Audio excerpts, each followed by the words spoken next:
Hello friend, मैं आपका स्वागत करता हूं मेरा यूट्यूब चैनल क्रिएशन पर। फ्रेंड, आज के वीडियो में हम बात करेंगे अरिस्टोटल थ्योरी ऑफ सिटीजनशिप के बारे में व नागरिकता पर अरस्तु के विचार के बारे में। फ्रेंड, अरस्तु को राजनीति का जनक माना जाता है व फादर ऑफ पॉलिटिकल साइंस माना जाता है। अरस्तु प्राचीन यूनानियों के एक महान विचारक और दार्शनिक थे। अरस्तु ने यूनान की परिस्थितियों को ध्यान में रखते हुए अपने विचार दिए। राज्य, न्याय, नागरिकता आदि विषय पर अरस्तु के विचारों को आज भी बहुत महत्वपूर्ण माना जाता है। अरस्तु पहले विचारक थे जिसने नागरिकता पर अपना विचार दिया। अरस्तु के अनुसार जिस तरह कई वस्तु अनेक चीज़ों के मिलन से बनती है, उसी तरह नागरिकों के मिलने से राज्य बनता है। लेकिन नागरिक कौन है? नागरिकता का मतलब क्या है? इस बारे में लोगों के विचार अलग अलग हो सकते हैं।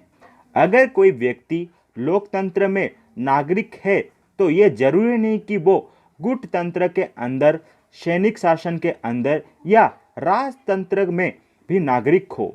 इसलिए नागरिकता का अर्थ अलग अलग लोगों के हिसाब से अलग अलग माना जाता है। अरस्तु के अनुसार अगर कोई व्यक्ति किसी राज्य का निवासी है तो उसका नागरिक होना आवश्यक नहीं है, क्योंकि राज्य के अंदर तो दूसरे राज्य के नागरिक और दास भी रहते हैं। अगर किसी व्यक्ति को दूसरे पर मुकदमा चलाने का अधिकार है तो उसे भी नागरिक नहीं माना जा सकता, क्योंकि मुकदमा चलाने का अधिकार तो संधि या समझौता से भी मिल सकता है। इसी तरह किसी स्थान विशेष पर रहने वाले व्यक्ति को भी नागरिक नहीं कहा जा सकता। इस तरह अरस्तु ने हमें बताया कि नागरिक और निवासी में बहुत बड़ा फर्क होता है।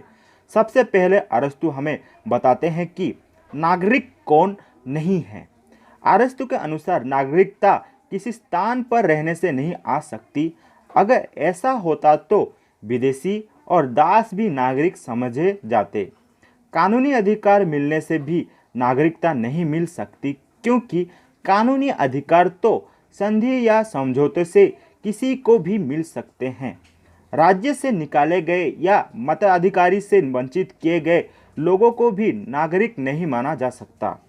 बच्चे जिनकी उम्र कम हो, इसलिए उनका नाम नागरिक सूची में नहीं है, तो इसलिए उन्हें भी नागरिक नहीं माना जा सकता।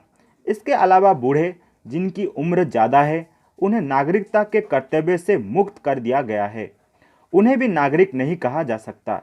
इसी तरह से उन लोगों को भी नागरिक नहीं माना जा सकता जिनके माता पिता नागरिक थे या जिसने उसी राज्य में जन्म लिया, क्योंकि नागरिकता किसी स्थान पर जन्म लेने से नहीं मिल सकती।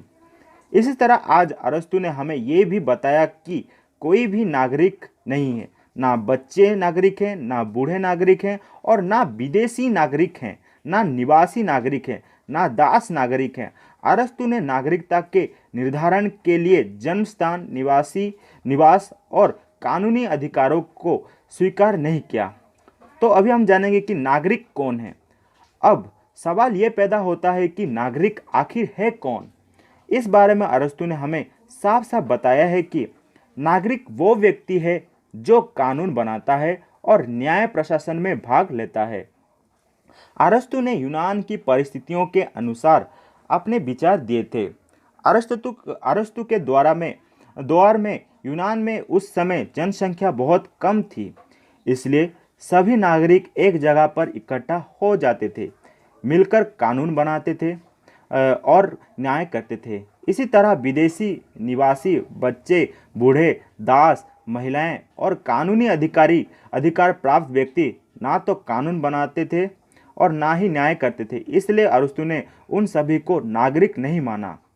अभी हम फ्रेंड देखेंगे अरस्तु के अनुसार नागरिक की परिभाषा। तो उन्होंने क्या डेफिनेशन दिया है नागरिकता को लेकर व सिटीजनशिप को लेकर, अभी हम उसको देखेंगे।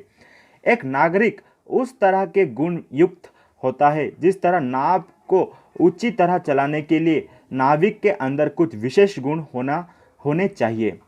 ठीक उसी तरीके से राज्य को चलाने के लिए नागरिकों के अंदर भी कुछ विशेष गुण होने चाहिए।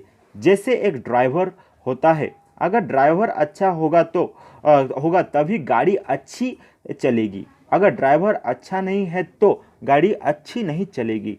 उस वक्त गाड़ी नहीं थी, उस वक्त नाव चलती थी। इसलिए अरस्तु ने नागरिक की तुलना नाव का इस्तेमाल से किया। नाव को चलाने के लिए नाविक अच्छे होने चाहिए, ठीक है। राज्य को अच्छे तरीके से चलाने के लिए नागरिकों के अंदर भी अच्छे गुण होने चाहिए। अभी हम देखेंगे फ्रेंड नागरिकों के गुण के बारे में। अब नागरिकों के अच्छे गुण कौन से हैं? नागरिक संविधान के साथ जुड़े हुआ है, अपने कर्तव्य का पालन ईमानदारी से करता हो या न्याय प्रदान करते समय निरपेक्ष रहता हो। सिद्धांत की आलोचना, उनके सिद्धांत के आलोचना के बारे में भी देखेंगे। लेकिन अरस्तु के नागरिकता के सिद्धांत की आलोचना भी की जा सकती है।